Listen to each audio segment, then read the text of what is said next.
मला वाटतं स्टेज लावून किती वेळ झाला असेल ही लावून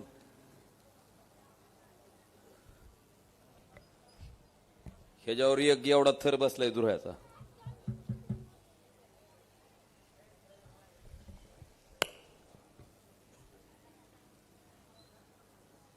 नगरपालिका सार्वत्रिक निवडणुका 2025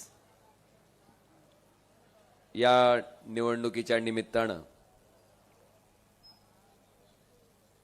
शिवसेना उद्धव बाळासाहेब ठाकरे व भारतीय राष्ट्रीय काँग्रेस या आघाडीच्या अधिकृत उमेदवार आमच्या भगिनी सौभाग्यवती संगीताताई सोमनाथजी गुरव, त्याचबरोबर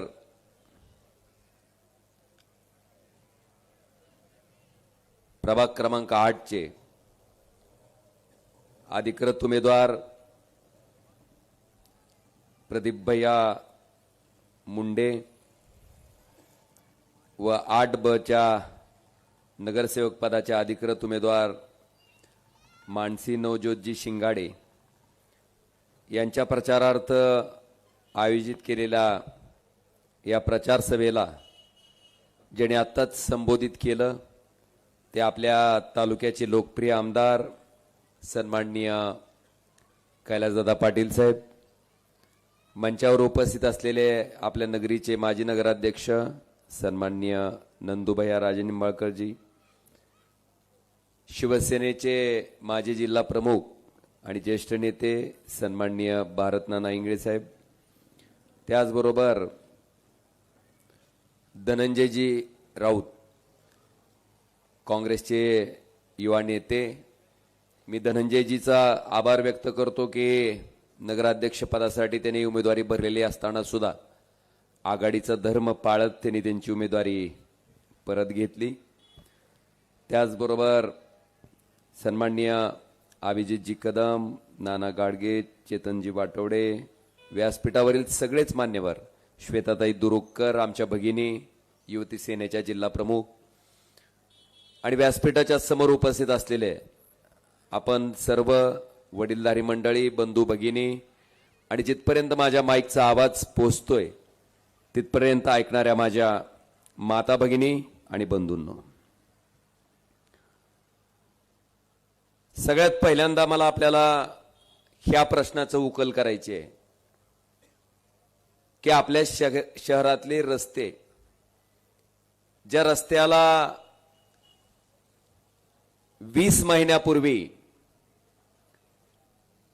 नगरोत्थान अभियानांतर्गत 140 कोटी रुपयाचा निधी मंजूर झाला होता. आता जे भारतीय जनता पार्टीची लोक तुमच्या सगळ्याच्या समक्ष येत आहेत आणि म्हणतायत की आम्हाला मतदान करा, केंद्रात आमचं सरकार आहे, राज्यात आमचं सरकार आहे, शहरात तुम्ही आमचं सरकार बनवा, आम्ही तुम्हाला भरभरून निधी देऊ, काम करू. मग मला त्यांना हा प्रश्न विचारायचा आहे की केंद्रातलं सरकार तुमचं जसंच्या तसं आहे, राज्यातलं सरकार तुमचं जसंच्या तसं आहे आणि नगरपालिकेमध्ये तर उलट प्रशासक आहे, तुमच्या शासनाचा अधिकारी प्रशासक म्हणून बसलाय, म्हणजे तुमचीच सत्ता आहे. मग असा असताना 20 महिने 140 कोटीची कामाची निविदा प्रक्रिया व्हायला का लागला? आता परवाच एक नाकातल्या नाकात आणि शुद्ध बोलणाऱ्या माणसाचा मी स्टेटमेंट ऐकलं. मला वाटतं आमच्या इथं बसलेल्या भगिनी आहेत, सगळ्यांना लक्षात येतंय, कुटील पोटात आडी असणारा माणूस, कुत्सितपणे बोलणारा माणूस कोण आहे आणि प्रामाणिकपणे कोण बोलतंय, तळमळीनं कोण बोलतंय हे लक्षात येतंय माणसाच्या. ते माणूस म्हणला आता 140 कोटीच्या कामाची स्थगिती उठवली. जी निविदा प्रक्रिया तुमची 55 दिवस ते 90 दिवस ह्या दरम्यानच्या काळात पूर्ण होणं आवश्यक होतं, ती निविदा प्रक्रिया तुम्हाला 20 महिने का लागले? आणि 20 महिने लागत असताना त्या कामाला अजून पण स्थगिती पालकमंत्र्यांनी तक्रार करून का दिली? ह्या पहिल्या प्रश्नाचं उत्तर द्यावं. पालकमंत्र्यांनी स्थगिती का घेतली? का तर राणा पाटलाच्या लाडक्या कॉन्ट्रॅक्टरला काम द्यायलंय म्हणून त्यांनी स्थगिती घेतली.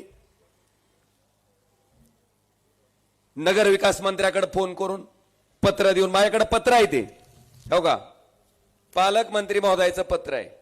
प्रति माननीय नामदार श्री एकनाथजी शिंदे साहेब, माननीय उपमुख्यमंत्री महाराष्ट्र राज्य, मंत्रालय मुंबई, धाराशिव नगर परिषद सुवर्ण जयंती नगरोत्थान अभियान महाअभियान राज्यस्तर अंतर्गत धाराशिव शहरातील डीपी रस्ते करणे 59 कामे, या कामाबाबत दिनांक 18 सप्टेंबर 2000 रोजी त्या ठिकाणी स्थगिती देण्याबाबत ही पत्र आहे पालकमंत्र्याचं. आणि त्याच्यावर लगेच शिंदे साहेबाची एंडोर्समेंट आहे की मागणीप्रमाणे तात्काळ कारवाई करावी. स्थगिती ही का स्थगिती दिली पालकमंत्र्यांना एकनाथ शिंदेच्या साथीनं?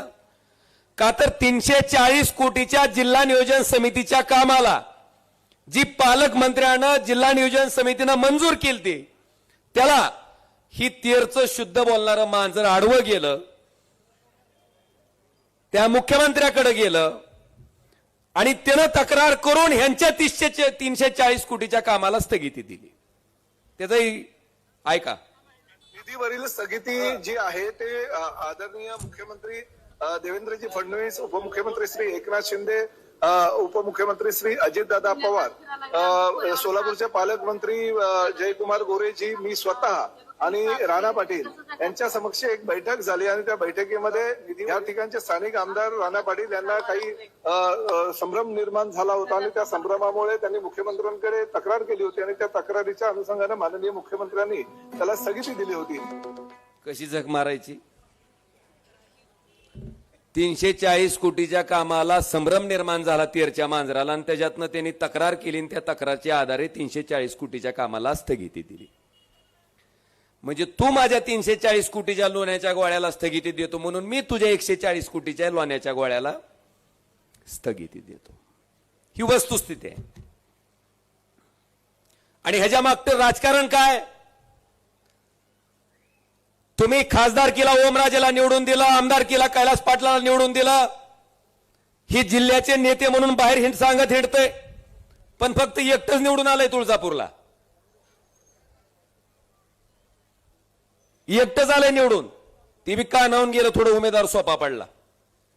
आमचे कैलास पाटील आमदार आहेत, प्रवीण स्वामी आमदार आहेत. ही वस्तुस्थिती आहे. ही एकटंच आहे आणि जिल्ह्याचं सांगतंय. केवळ हा द्वेष जनतेवर व्यक्त करायचा, लोकांनी आम्हाला शिव्या द्याव्या, लोकांनी आम्हाला नावं ठेवावं, हा उद्देश लक्षात घेऊन नीच वृत्तीनं नीचपणानं त्या ठिकाणी हे कामं केले जात आहेत. पण मला त्यांना एवढंच सांगायचंय की आज तुम्ही ज्या पद्धतीनं बोलताय, ज्या पद्धतीनं लोकांना त्रास देताय, अरे तुमचं नामचं आहे ना, भिडणं मला काय भिडायचंय ती, लढ माझ्यासोबत काय लढायचंय ती, मी आहे खंबीर तुला, पण लोकाला काय त्रास? माझं तर म्हणणं आहे या रस्त्यावर ना जवळच्या खोल्याने एका खोलीत राणा पाटील आणि एका खोलीत पालकमंत्री कोंडावा, एक येळभर ठेवावे इथं थांबून आणि बिनपाटाच्या ट्रॉलीमध्ये बसवून न्यावे 10, 60, 70च्या स्पीडने ह्या रस्त्याने. ह्यांना कळल गचक बसल्यावर कमरेला कसा त्रास होतोय, धुरळा नाकात तोंडात गेल्यावर काय होतंय. लोकांना त्रास द्यायचा, लोकांना सतवायचं आणि आता निर्लज्जपणे सांगायचं स्थगिती उठवली. अरे का तुमच्या बापाचा माल आहे? आणि त्यांना मी जाहीररित्या सांगतो, दोघंही आई तुळजाभवानीला मानणार आहेत, त्यांना जाहीर आव्हान आहे, आई तुळजाभवानीच्या पावलावर मंदिरात जायचं, हात ठेवायचा आणि शपथ घेऊन सांगायचं ही स्थगिती आम्ही आणली नाही म्हणून. शपथ घेऊन सांगायचं. मी शपथ घेऊन सांगतो, ह्या 2 आणि पुरावे आहेत. ह्या 2 लोकांनी स्वतःच्या भांडणात ही कामं स्थगित ठेवली. काय कामं आहेत? रस्त्याची कामं आहेत, ग्रामीण भागातल्या रस्त्याची कामं आहेत, शेतकऱ्याच्या डीपीची कामं आहेत, रुग्णालयातल्या औषधासाठी मिळणारे पैसे आहेत. बांधवानो, ही कामं आर्थिक वर्ष संपून आज जवळपास दीड वर्ष होत आलंय, अजून त्या ठिकाणी झालेली नाही. ही ह्याची वस्तुस्थिती. आता दुसरा राहिला उठायचं आणि पुढच्या माणसावर टक्केवारीचा आरोप करायचा. आता जन्मल्यापासून दूध बी टक्केवारीचं पेलंय, भातवरण बी टक्केवारीचं खाल्लंय, त्याला दुसरं सुचणार काय? त्याचं कारण आहे, मी सांगतो. कारण पद्मसिंह पाटील 40 वर्ष मंत्री आणि राणा पाटील 5 वर्ष होते. 45 वर्ष तुम्ही मंत्री असताना तुमच्या त्या मंत्रिपदाचा नेमका आम्हाला उपयोग जिल्ह्याला काय झाला? त्याच्या 45 वर्षाचं काहीच सांगा ना. आणि आमचं 2.5 वर्षाचं विचारतोय तुम्ही. आम्ही तरी मंत्री बी नव्हतो. मंत्री जर असतो चुकून हुकून तर कसं गडबडा लुळलं असतं की. पद्मसिंह पाटील 40 वर्ष, राणा पाटील 5 वर्ष, 45 वर्ष ह्या जिल्ह्याचं नेतृत्व तुम्ही मंत्री म्हणून केलं. त्या मंत्रिपदाचा ह्या जिल्ह्याला काय फायदा? तर अख्ख्या देशात दरिद्री जिल्ह्याच्या यादीत नंबर 3 चा जिल्हा कोणचा? धाराशिव. आणि त्या जिल्ह्याचा मंत्री असलेला माणूस जो 40 वर्ष मंत्री होता, खासदारकी आमदारकी लढवायची म्हणलं की आपली इस्टेट जाहीर करावी लागते. ती इस्टेट जाहीर केली तर ती इस्टेट जाहीर केल्याच्या नंतर अख्ख्या देशात श्रीमंत खासदाराच्या यादीत नंबर 3 ला कोणचा खासदार? तर डॉक्टर पद्मसिंह पाटील. मग ह्या 40-45 वर्ष मंत्रिपदाचा जिल्ह्याचा फायदा काय? तर दरिद्री जिल्ह्यात जिल्हा 3 नंबरला. आणि पद्मसिंह पाटील कुटुंबाचा फायदा काय? तर श्रीमंत खासदाराच्या यादीत पद्मसिंह पाटील क्रमांक 3 ला. आणि हीच हाणलेले पैसे 45 वर्षात. आता पवार साहेबाची सत्ता गेली. आता आपलं हाणलेलं गबाळ उघडं पडतंय. आता आपल्यावर ईडीची धाड पडल. आता आपल्यावर इन्कम टॅक्सची धाड पडल. आता आपल्याला हाणलेलं गबाळ उघडं पडल. म्हणून एका रात्रीत भारतीय जनता पार्टीच्या वॉशिंग मशीन मध्ये घुसलेली ही अवलाद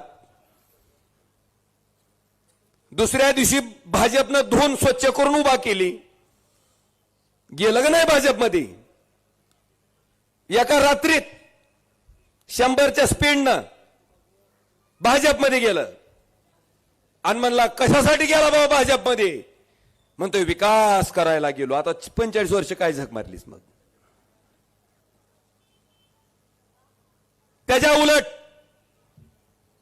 जर आम्ही त्यांच्यासारखे काळे पैशाची कमाई केली असती, पैसे हाणले असते, आमच्या पक्षाचं सरकार गेलं, आमच्या पक्षातनं सरकार फुटलं, शिंदेची शिवसेना तयार झाली, तेव्हा 100 कोटी रुपये आम्हाला द्यायला तयार होते, मंत्रिपद द्यायला तयार होते.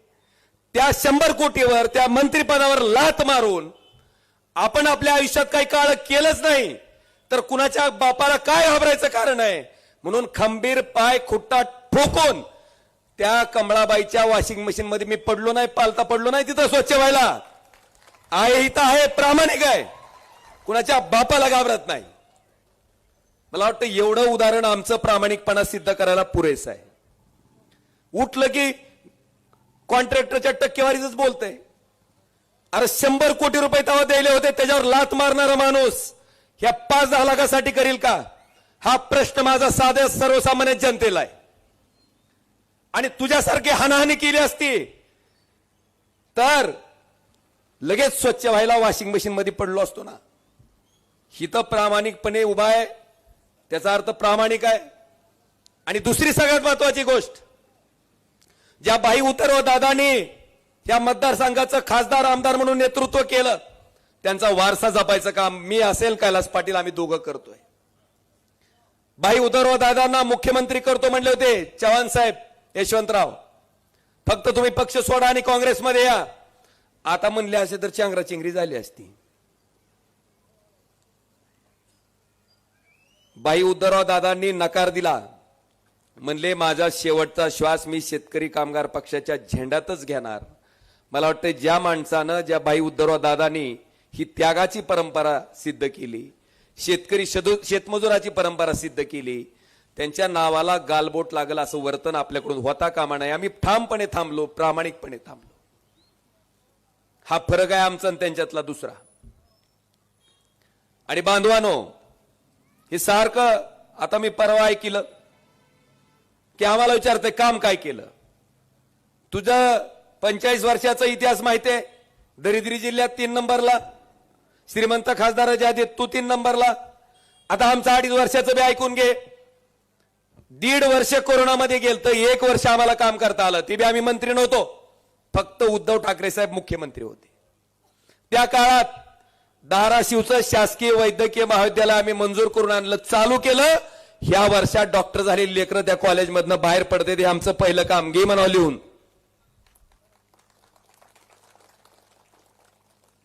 आता पद्मसिंह पाटलाच्या काळात बी एक कॉलेज मंजूर झालं. कुठं गेलो? मुंबई नेरूळ. बरोबर आहे, मुंबई नेरूळला सगळे आदिवासी माणसं राहतात. ही तर सगळे जहागीरदार आहेत. आपल्याला हृदयाची शस्त्रक्रिया करायची म्हणलं 4 लाख रुपये खर्च सांगितला की आपण डॉक्टरला लगेच 50-50 हजाराची 8 बंडलं फिकून आणतो. इतके पैसे आहेत आपल्याकडं. त्यामुळे त्या कॉलेजची, त्या हॉस्पिटलची खरी गरज कुठं आहे? नेरूळला, मुंबईला. तिथल्या माणसावर जर शस्त्रक्रिया करायची म्हणलं तर मग त्या बिचाऱ्याला जमीन विकावी लागती. म्हणून धाराशिवपेक्षा सगळ्यात जास्त गरज त्या कॉलेजची कुठं होती? नेरूळ. म्हणून कुठं गेलं?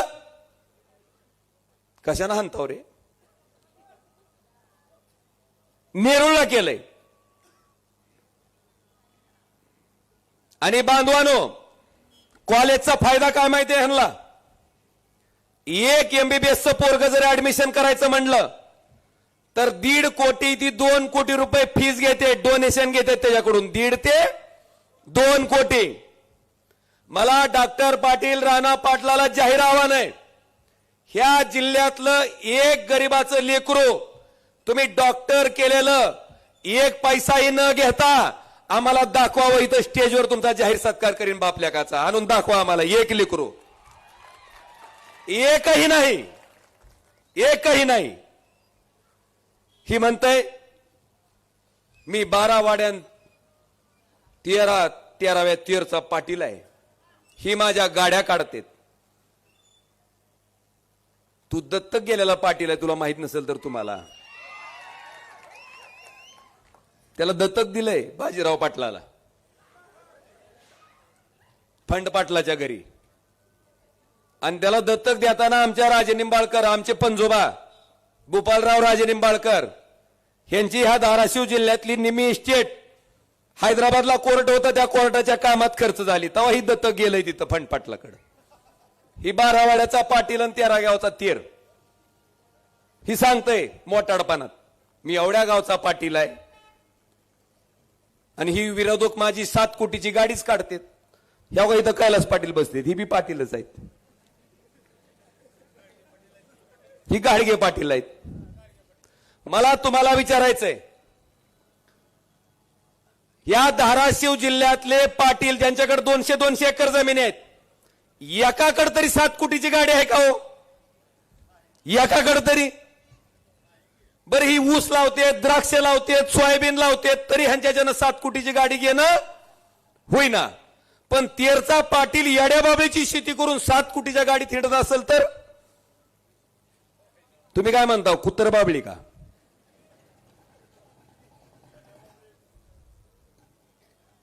अरे कुठून आणले सांग ना पैसे आम्हाला 7 कोटीच्या गाडीत हिंडायला? आमच्याकडनं 45 वर हाणलेल्या पैशावर तू आम्हाला माज दाखवतो काय? तिचं ती इपी तर लय बेकार आहे ती मलू. ती तर म्हणतोय किसा झटकाला तर असे 5-25 पडतील. आता तुझ्या बापानं हाणलंयच तेवढं, आज्यानं हाणलंयच तेवढं, तर काय तुला ती दिसतंय की आम्हाला हाणलेलं आहे ती. म्हणून तर गेला ना शुद्ध व्हायला भाजपात. बरं, अजून ह्या पाटलाची गंमत. आता ही 12 वाड्यान 13व्या तीरचे पाटील होते आणि लोकसभेच्या निवडणुकीत 13 बी मायनस आहे, 12 मग गावात बी किती मतं पडली ती सांग म्हणा 12 वाड्यान 13व्या तीरच्या पाटलाला. तियर मध्ये मला 800 मताची आघाडी आहे. तियर मध्ये ह्यांच्या मंडळी उभ्या असताना सांग म्हणा 12 वाड्या आणि 13 वत्तीर. एक बी गाव प्लस नाही, एक बी नाव. इतकी पाटील की भारी यायची. तियरला तुम्ही तियरच्या लोकांना विचारा, ज्या गावात राहतं काही त्या तियरच्या लोकांना विचारा. 5 दिवसानं घाण पाणी त्या तियरला मिळतंय. किती दिवसानं? तियर आपल्यापेक्षा बारकुसनच आहे की का वारड इतकंच असेल. त्या तियरला 5 दिवसानं घाण पाणी मिळतंय आणि ती इथे येऊन सांगतंय शुद्ध बोलून नाकातल्या नाकात रोज शुद्ध पाणी दिले जाईल. अजून त्या मोदीकडून शिकलंय, हीच दादाची गॅरंटी. ती नसते का मोदीची गॅरंटी, तसं दादाची गॅरंटी. अरे पण तुझी 45 वर्ष सगळी वॉरंटी संपली म्हणून तर तू तुळजापूरला गेला आणि तू काय सांगतो रे गॅरंटी? तुझी वॉरंटीच फेल आहे, तू घे गॅरंटी आमची. ही पटतंय का मी सांगतोय ती? आता पुढचं रेल्वेचं काम आम्ही चालू केलं. घोषणा 2014. बरं रेल्वे कुणाकडे असते हो ताई? केंद्र सरकारकडे आहे.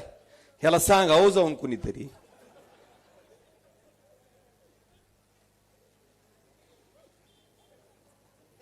ती नारळचं पोतच संकटच आहे. काढतंय नारळ की देतोय कुचा. ती लगेच भाषण. अरे 14 ते 19 मोदींनी घोषणा 14ला केली. 5 वर्ष साधी ईट पण का नाही रचली गेली. 19ला ओमराजे खासदार झाल्यावरच त्या ठिकाणी त्या कामाला गती मिळाली. काम सुरू झालं. सोलापूर, तुळजापूर, धाराशिव ह्या रेल्वे मार्गाचं काम सुरू झालं. मी आपल्याला अतिशय गांभीर्याने सांगतो की तुळजापूर ते धाराशिवचा रेल्वे मार्ग मार्च 2027ला त्याच्यावरची इंजिन ट्रायल होईल. बरं ती केलंय, माझं कर्तव्य आहे. मला त्यासारखी सवय नाही जा किती नारळाचा कुचा. माझं कर्तव्य आहे ना मी ते. ती बी आपलंच आहे म्हणून सांगायचं. बांधवानो ही यांची परिस्थिती. पहिली गोष्ट कामाच्या बाबतीत फेल. दुसरी गोष्ट भ्रष्टाचारी हीच. बर पैसा दिसतयच की हो, कुणाचा लपून राहतो का? लक्षात येतंय. आणि कोण प्रामाणिक आहे कोण गद्दार आहे ही आता सांगायला लोकांना गरज नाही. सारखं लोक हे उठलं की चालूच आहे. कळतंय एका मिनिटात. आम्ही जर त्यांच्यासारखं दरिद्री वागला असता तर आम्ही सुद्धा जय देवेंद्र जय नरेंद्र गेला असतो की उधळत. इमानदार म्हणून नाव ना. आता तिसरं लोकसभेची निवडणूक लाडली. कोण उभारतंय त्यांच्या घरातलं? अर्चनाताई उभारतात का नाही? बरं ती कोणत्या पक्षाकडून उभारल्या? राष्ट्रवादी काँग्रेस पार्टी. अरे थांब र. राणा पाटील आमदारकी लढवली. कोणत्या पार्टीकडून लढवली? कमळाबाई. नवरा कमळाबाई, बायको घड्याळ. आता घड्याळ आणि कमळ वेगळे लढाले. मग राणा दादा आणि अर्चना ताईला विचारत रे बाबा नेमकं कोणत्या पक्षाचा प्रचार कोण करायले म्हणून.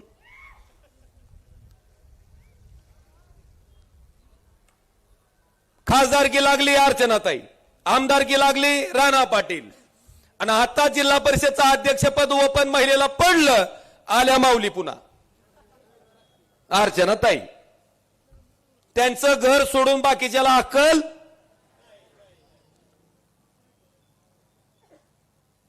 आणि आमच्याकडं ओमराजे जिथून आमदार होता, आमदाराचा ओमराजे खासदार झाला. त्या धाराशिव लोकसभा मतदारसंघातनं ओमराजेची बायको आमदार झाली, ओमराजेचा भाऊ आमदार झाला का ओमराजेची आई आमदार झाली हो. तिथून कैलास पाटील नावाचं एक शेतकऱ्याचं लेकरू त्या ठिकाणी आमदार झालं. एकदा सोडून दोनदा. आणि अतिशय सक्षमपणे चांगल्या पद्धतीनं काम करतायत. मला हाव नाही. की मी झालं की माझं पोरग झालं की माझा नातू. मला चांगल्या माणसाचं संघटन एकत्रीकरण करायचंय. ही राजकारण चांगलं असलं पाहिजे, लोकांना आपल्याबद्दल अभिमान वाटला पाहिजे, स्वाभिमान वाटला पाहिजे. ह्या पद्धतीचंही राजकारण झालं पाहिजे, ही भूमिका आहे माझी आणि त्याच्याच माध्यमातून मी पुढे जातो. बांधवानो, ह्या पद्धतीनं प्रत्येक गोष्टीत घराणेशाहीच्या बाबतीत सगळं कुठलं उदाहरण सांगा बरं कार्यकर्त्याचं. आता मला सांगा, आपलं चिन्ह काय काय? धगधगती मशाल. आता मला सांगा, ह्या मल्लू पाटलाचा बाप तुळजापूरचा आमदार. तुम्हाला माहिती आहे नवरात्रात आपल्या तुळजापूरहून ज्योत पिटवून लोक नेतात का ना? अख्ख्या महाराष्ट्रातली ज्योत नेतात का नाही? त्या आई तुळजाभवानीच्या त्या ज्योतीचा अपमान आपण करावा का हो? आता चिन्ह आमचं काय? आई भवानीची मशाल, आपण भवानी ज्योत म्हणतो. ही गबरू काय म्हणते? आईस्क्रीमचा कोन. एकदा तोंडात घे म्हणो.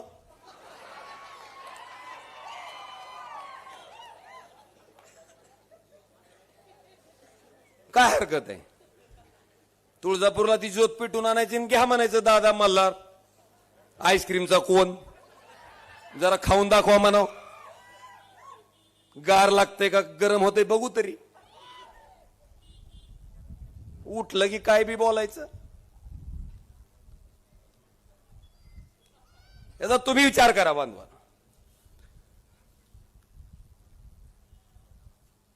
मी परवा बघितलं साधेपणानं लग्न. बघितलं का व्हिडिओ साधेपणाचं लग्न? त्याच्या आधी थोडं दुसऱ्या मुद्द्यावर जातो. आमचा उमेदवार सोमनाथ आप्पा गुरव आहे. 10 वर्ष नगरसेवक म्हणून काम केलंय. ज्या वेळेस नगरपालिकेत प्रशासक राज होतं त्याही वेळेस हा माणूस कार्यरत होता. या माणसानं नागरी समस्या नावाचा ग्रुप तयार केला. आपल्या ह्या शहरातनं कुठल्या का माणसानं काम सांगा ना, कुणाच्या नळाला पाणी आलं नाही, कुणाकडे घंटा गाडी आलं नाही. ए यार तुम्ही का मला मध्ये ऍडव्हर्टाईज करायला रे? पुढे घे गाडी देऊ नका.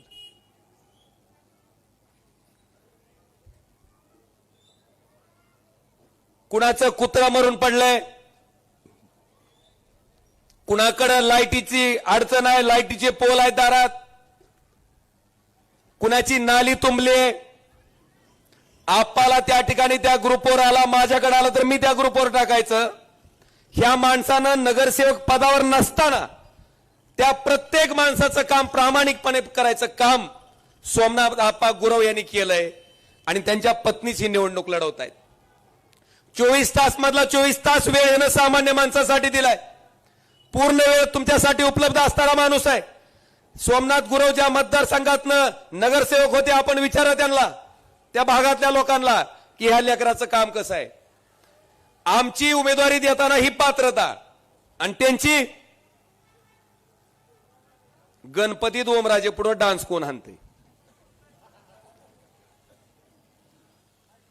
आता मला सांगा, गणपतीची विसर्जनाची मिरवणूक आहे. कशाची मिरवणूक आहे? विसर्जनाची. आणि त्या विसर्जनाच्या मिरवणुकीमध्ये तुमच्या सगळ्या महिला भगिनी त्या ठिकाणी ती मिरवणूक बघायला आल्यात. लहान लेकर आहेत तुमच्या बरोबर आणि तिथं नाचायले. बर का नाचायला? 2014ला आजचा लोकसभेला पडला म्हणून 2.5 लाख मतानं का? पप्पा 2019ला 1,27,000 मतानं पडला म्हणून का? मम्मी 3,30,000 पडली म्हणून? अरे नाचायला तर का? होय होय, एखादी निवडणूक लढून आल्यावर माणूस नाचलं तर समजू शकतो जिंकलंय. ही का नाचाले? आजोबा पडले, पप्पा पण पडले, मम्मी पण पडली. ही कसं झालं माहितीये का? लगीन लोकाचं ते तुम्ही पुढचं, पण मी नाही बोलत. तुमच्या तुम्ही कशाचा माज आहे नेमका? मी शांततेत घेतलं एकदम संयमानं. म्हटलं इथं आपल्या महिला भगिनी आहेत, आपली लहान लेकरं आहेत, आपण शांततेत घेणं गरजेचं आहे. एक हसून थांब म्हणलं, तुला 29ला धावतो. कशाला आपण बोलून दाखवायचं? बांधवानो, ह्या वृत्तीची, ह्या प्रवृत्तीची ही सगळी माणसं आहेत.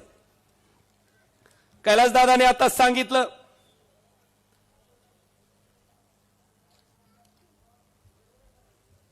की जवळपास जिजामाता उद्यानासाठी 3 कोटी रुपयाचा निधी आणला, संभाजी महाराज उद्यानासाठी 2 कोटीचा आणला, बाळासाहेब ठाकरे उद्यानासाठी 2 कोटीचा आणला. त्या पटुशानं स्थगिती दिली. आमचंही सरकार होतं 2.5 वर्ष, राणा पाटील आमदार होतं तुळजापूरचा, आम्ही कुठल्या कामाला स्थगिती दिली का हो? कधी अडवणूक केली का हो? कधीच नाही.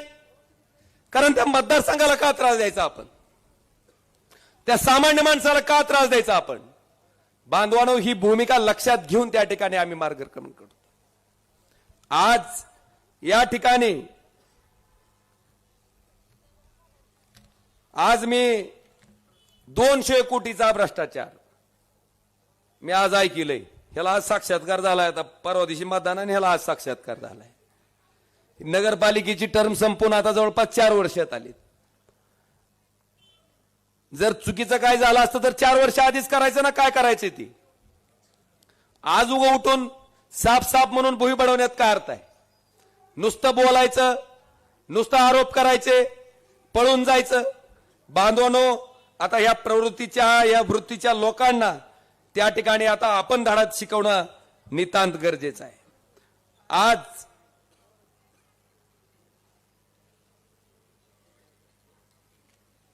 या बापलेकाचं कर्तृत्व तुम्ही आज बघत आला. तुम्हाला आठवतं का राणा पाटलानं कशाची घोषणा केली? पहिल्यांदा मोपेडच्या कारखान्याची केली. चला दावावर मला मोपेडचा कारखाना कोणत्या कोपऱ्यावर उभा आहे ती. पुन्हा हिऱ्याला पैलू पाडायच्या कारखान्याची घोषणा केली. मला दाखवा हिऱ्याला पैलू पाडायचा कारखाना कुठं आहे ती. पुन्हा ती व्हिडिओकॉनचं डबडं जाळून टाकलं आळणी पाटीचं. आहे का तिथं व्हिडिओकॉनचा कारखाना? त्याची घोषणा केली. नुसतं बोलायचं, मोठ्यात मोठी घोषणा करायची. आज आलं की ही घोषणा, उद्या गेलं की ती घोषणा, त्याच्या पुढे गेले की ती घोषणा. केलं काय प्रत्यक्षात? बांधवानो, आम्ही जमिनीवर काम करणारी सगळी माणसं आहेत. मी असल, कैलासदादा असतील, आमच्या इथं असलेले सगळे सहकारी असतील. आज सोमनाथ आप्पाच्या मंडळी त्या ठिकाणी ही निवडणूक लढवत आहेत. आपले प्रदीप भैया मुंडे ही निवडणूक त्या ठिकाणी लढवत आहेत. त्याचबरोबर नवज्योत शिंगाडे म्हणून आमचे कार्यकर्ते आहेत, त्यांच्या सौभाग्यवती ही निवडणूक लढवत आहेत. आणि आम्ही सगळे तुमच्यासाठी कायम 24 तास उपलब्ध राहू, तुमच्यासाठी काम करू. आणि आमच्याकडं काम सांगताना जसं तुम्ही तुमच्या लेकराला काम सांगचाल, जसं त्या ठिकाणी आजोबा नातवाला काम सांगाल, बहीण भावाला काम सांगाल, इतक्या आत्मीयतेनं तुम्ही ती काम सांगावं. आणि आम्ही सुद्धा आमच्या घरातलं काम आहे समजून त्या कामाला त्या ठिकाणी पूर्तता करावी. अशा पद्धतीचंच आचरण त्या ठिकाणी आमचं असणार आहे. नाहीतर मी आता ऐकतोय बऱ्याच सत्ताधारी माणसाची मी भाषणं ऐकतोय. एक म्हणताय तिजोरीची चावी आमच्याकडे आहे, आमचा अर्थमंत्री आहे. तवरचं तर दुसरं म्हणताय चावी जरी तुमच्याकडे असलं तरी तिजोरीचा मालक आमच्याकडे आहे. तवरचं तर तिसरं म्हणते तिजोरीचा मालक तुम्ही असला, चावी तुमच्याकडे असला तर मधला माल आमच्याकडे आहे. म्हणजे ह्या सत्तेतल्या माणसाचं काय चालू आहे? तिजोरी आणि तिजोरीतला माल. अरे पण ह्या जनतेचं काय? ह्या लोकांचं काय? हे जर कोण बघणार आहे? अजून एक मी ऐकलं, नवीन स्टाईल झाली आता. मंत्री असलेली माणसं, हॅलो मी एकनाथ शिंदे बोलतोय, उदय सामंत जी आहेत का? हो. लगी हा सर मी उदय बोलतो. बोला साहेब, उस्मानाबादमध्ये एक हलगड दूध देत नाही आणि इथल्या जनतेची मागणी आहे की काही करून तुम्ही या हलगटाचं दूध काढा. काही काळजी करू नका साहेब, 2 दिवसात चरवी भरून मी पोच करीन धाराशिवला. आणि निव्वळ लाजा सोडून दिल्या, निव्वळ लाजा सोडून दिल्या. ही पद्धत असती का हो? तुम्ही त्या सरकारमध्ये आहेत, मागच्या 2.5 वर्ष झालं, आता 1.5 वर्ष होते, 3-3.5 वर्ष झालं सरकारमध्ये आहेत आणि तुम्ही ही घोषणा करता. आणि अजून आमच्या ताब्यात सत्ता दिली तर निधी देऊ. अरे का तुझ्या बापाचं आहे? ही निधी कुणाचा आहे? हिथं बसलेल्या माझ्या महिला भगिनीला वाटत असेल निधी आपला काय, आपण टॅक्सेस भरीत नव्हतो. पण तुम्ही बिस्किटचा पुडा घेतला तर त्याच्यावर जीएसटी आहे, राज्य सरकारचा आणि केंद्र सरकारचा. लेकराच्या बिस्किट पुड्यावर चप्पल घ्या पायातलं खेटर त्याला जीएसटी आहे, शॅम्पू घ्या जीएसटी आहे, साबण घ्या जीएसटी आहे, तेल घ्या जीएसटी आहे, कपडे घ्या जीएसटी आहे, माणूस मेल्यावर पोचवायच्या सामानावर सुद्धा जीएसटी आहे. मेल्यावर सुद्धा जीएसटी देऊनच जायचं. पैसे कोणाचे आहेत? तुमच्या सगळ्याचे. तुम्ही आम्हाला मतदान केलं, आम्हाला अधिकार आला, आम्ही सरकार बनवलं, सरकार तुमच्याकडचे पैसे गोळा करतंय आणि तुमच्यासाठी खर्च करतंय. आम्ही आमची पाठ फुटून घ्यायचं काही कारण आहे का? आम्ही आमचा मोठा, प्रत्येक जण म्हणतो मी दिलं, अरे काय दिलं? माझी काय गुरुदनवाडीची प्रॉपर्टी विकून आणलेला खासदार निधी आहे का? राणा पाटलाची तेरची प्रॉपर्टी विकून आणलेला आमदार निधी आहे का? जिल्हा नियोजन समितीचा निधी ही काय पुढारीची इस्टेट विकून आणलेला आहे काय? का केंद्र सरकारचा, राज्य सरकारचा निधी पुढारीची इस्टेट विकून आणलेला आहे काय? हा पैसा जनतेचा आहे. आम्ही विश्वस्त आहेत, ती बी तुम्ही मतं टाकले आम्हाला बसवलं म्हणून. आणि आम्ही जर अधिकार सांगायला लागलो, आम्ही जर हक्क सांगायला लागलो, तुम्ही आम्हाला मत टाकलं. एक म्हणतंय माझ्या माणसाला काट मारली तर तुमच्या निधीला काट, का तुझ्या बापाच्या घरचा आहे काट मारतो? ही पैशाची आणि सत्तेची सूज आलेली आहे बांधवांनो. आणि मी सांगतो, मी खासदार झालो, खासदार झाल्या त्या ठिकाणी मला प्रतिक्रिया विचारली पत्रकारांनी की तुम्हाला तुमची काय भूमिका असणार आहे. म्हणलं मला ज्यानं मतदान टाकलं त्याचाही मी खासदार आहे, ज्यानं नाही टाकलं त्याचा सुद्धा मीच खासदार आहे. जेवढं प्रामाणिक काम मत टाकणाऱ्या माणसाचं करेन, तेवढंच प्रामाणिक काम मत न टाकणाऱ्या माणसासाठी सुद्धा करेन. ही माझं पहिलं वाक्य आहे तिथलं. ही लोकशाही आहे, ही लोकप्रतिनिधीची भूमिका असली पाहिजे. शपथ घेतो आम्ही संसदेत जाऊन, कुणाशीही ममत्व भाव, आकसभाव, ईश्वराला साक्ष ठेवून संविधानाची शपथ. आणि ह्या पद्धतीचं जर वागणं असेल तर मला वाटतंय त्यांना एवढंच सांगायचंय, डॉक्टर बाबासाहेब आंबेडकरांनी जे संविधान तयार केले त्याच्यात एवढी शक्ती आहे की धाराशिव शहराच्या लोकसंख्येच्या प्रमाणात जेवढा निधी ह्या नगरपालिकेला मिळायला पाहिजे तो द्यावाच लागतो, कुणाच्या बापाला अडवता येत नाही. ही वस्तुस्थिती आहे. आणि म्हणून बांधवानो, ह्या साऱ्या गोष्टीचा विचार आपण सगळ्यांनी करावा. काही लोक म्हणतात आम्ही फक्त फेसबुकवर दिसतो, एकतंत्र म्हणलं नाकातल्या नाकात रील स्टार, आम्ही स्टंट करतो. माझं म्हणणं आहे तेवढ्या पुराच्या पाण्यात तू बी चल, नाही तर तुझ्या मल्लूला पाठव माझ्यासोबत स्टंट करायला. चल ना म्हणा स्टंट करू, चल की बघू बरी येतंय का.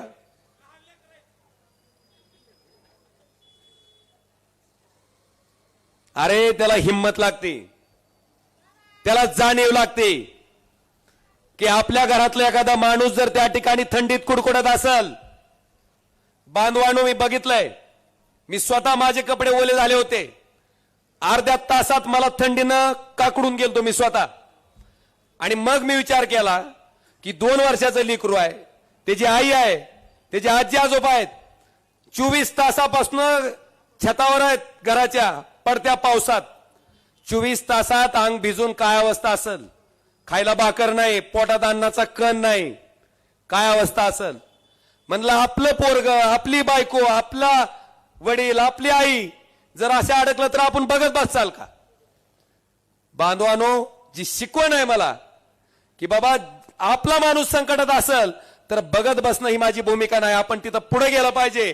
तीच भूमिका मी त्या ठिकाणी पार पाडली. त्याला सुद्धा नाव ठेवावं. चल ना म्हणो, चल एक दिवशी बघ म्हणो तासभर पाण्यात राहून. आणि मी काय करतोय, मी कसा वागतोय, माझ्या पायाच्या नखापासून वरच्या डोक्याच्या केसापर्यंत सामान्य माणसाचं लक्ष असतं. कोण प्रामाणिक आहे, कोण काम करतंय, कोण उपलब्ध आहे. बरं आमच्याकडे काय खासदार असं दिसतंय का तुम्हाला? फोटो सुद्धा काढताना असं कवळ्यात धरून काढते ती. त्याला वाटत नाही का जवळ वाटतं, आपलेपणा वाटतंय म्हणून करते. काम सांगताना सुद्धा तितक्याच आपुलकीने सांगते. बांधवानो, ही नातं निर्माण केलंय. आणि आज मला आपल्याला विचारायचंय की तुमच्यासारखे स्वाभिमानी माणसं नसते तर कदाचित ओमराजे ह्या ठिकाणी पोचू शकला नसता. माझ्या ह्या स्वाभिमानी मतदाराला मी कायम सलाम करतो, कायम सलाम करतो. आणि पैशाच्या बाबतीत तर तुम्हाला माहिती आहे, पैसे खर्च करणाऱ्याचा खवडा कसा जिरविती ती ही लोकसभा धाराशिव मधून शिकावं. लय खतरनाक गँग आहे. तुम्हाला गणित सांगतो, एक फुल आणि दोन हाप, एक मुख्यमंत्री आणि दोन हाप मुख्यमंत्री. त्याच्यातलं एक जण आलत इथं पाऊस झाल्यावर. ती काय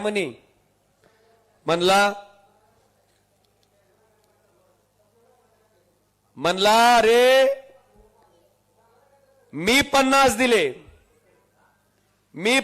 दिले, एकनाथरावनी 20 दिले, देवेंद्रनं 20 दिले, शेनं किमान 10 तरी खर्चिले असतील की 10 कोटी.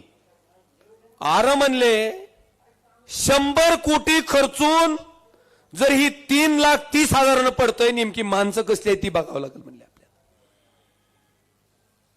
बांधवानो, इतक्या प्रचंड प्रमाणात पैसे खर्च केले. माझ्या मागं कोण होतं? सामान्य माणसं, सामान्य मतदार. माझी एक मंगरुळची भगिनी आहे जी बिचारी चिचा असतात का चिचा, ती चिचा फोडायच्या देत ना, चिचुका बाजूला काढायची आणि चीज बाजूला काढायची. ती काम करते. दिवसाला लय झालं 300-400 कमीत असेल. त्या बहिणीनं मला निवडणूक लढवायला 1,500 रुपये दिलत. मिस्त्रीच्या हाताखाली बिगारी काम करणारा माणूस, रोज 600-700 रुपये हजेरी असेल, त्या बिचाऱ्यानं मला 1,500 रुपये दिलत.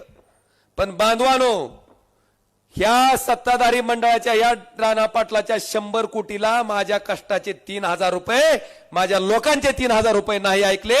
तुमच्या आशीर्वादानं मी 3,30,000 मतानं त्या ठिकाणी देशाच्या सर्वोच्च सभागृहात खासदार म्हणून गेलो. बरं, आमच्याकडे बसलेली माणसं तरी बघा तुम्ही. आमच्याकडे कोण आहे का ड्रग्ज विकणार? आमच्याकडे कोण आहे का मटक्याची बुकी चालवणार? आमच्याकडे कोण आहे का गणेश मंडळात नाचणार? तुम्ही बघा, एकही नाही. प्रामाणिकपणे काम करणारी माणसं आहेत. साधारण सोमनाथ आप्पा 2 टर्मचा नगरसेवक आहे. त्याचं घर जाऊन बघा, त्याचं खरंच घर जाऊन बघा तुम्ही. त्याच्या मतदारसंघातल्या, त्याच्या वार्डातल्या लोकांना विचारा, ही माणूस चांगला आहे का खराब आहे. आणि म्हणून बांधवानो, तो सत्सद विवेक बुद्धीनं विचार करून आपल्याला मतदान करायचं. आता त्यांच्याकडे एकच हत्यार आहे. काय? बाव फुटला का नाही?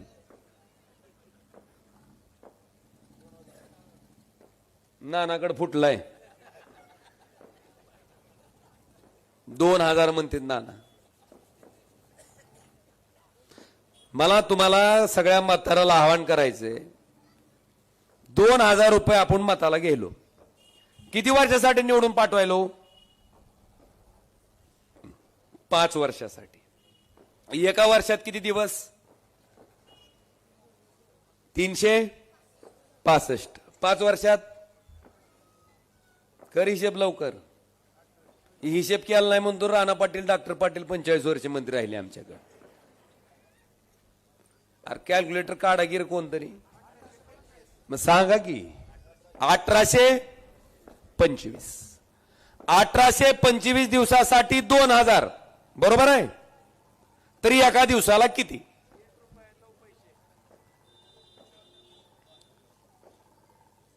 कर बरं. 2,000 भागिले 18 रुपये 25, 1825. कर दीदी.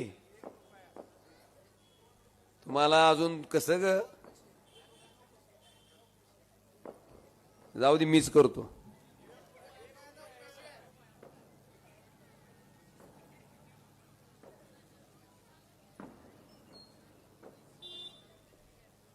दोन 2,000 भागिले 1825. 1 रुपया 99 गिन्यान गेली मातीत सगळं. 1 रुपया 9 पैसे. दुकानदार 1 रुपया 9 पैशात मिळणारी वस्तू सांगा, काय मिळतंय? चॉकलेट मिळतंय का? भेटतंय म्हणते, खावा चॉकलेट. द्यायचं का आपलं मत, द्यायचं का आपण 2000ला? मी तर असं म्हणतो, 2000 रुपयाचा आमिष दाखवून जर तुमचं कोण मत घेऊ पाहत असेल तर त्याचे पैसे खर्च करून त्याचा दारुण पराभव करणं ही खऱ्या अर्थानं जागृत लोकशाहीचं लक्षण आहे. आणि तो मतदार आहे आपल्याकडे, स्वाभिमानी मतदार आहे. आणि म्हणून बांधवानो, मी आपल्या सगळ्याला कळकळीची विनंती करतो की उद्याच्या येणाऱ्या 3 डिसेंबर रोजी आपल्याला जे मतदान करायचंय,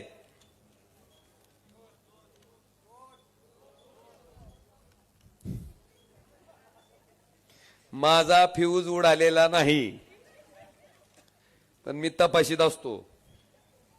मी हाट म्हणून 3 म्हणलो होतो, पण 3 म्हणल्या आवाज काय आला खालून, म्हणजे सभा तुम्ही मन लावून, नाहीतर बोलणार भाकर जिरवून जाते.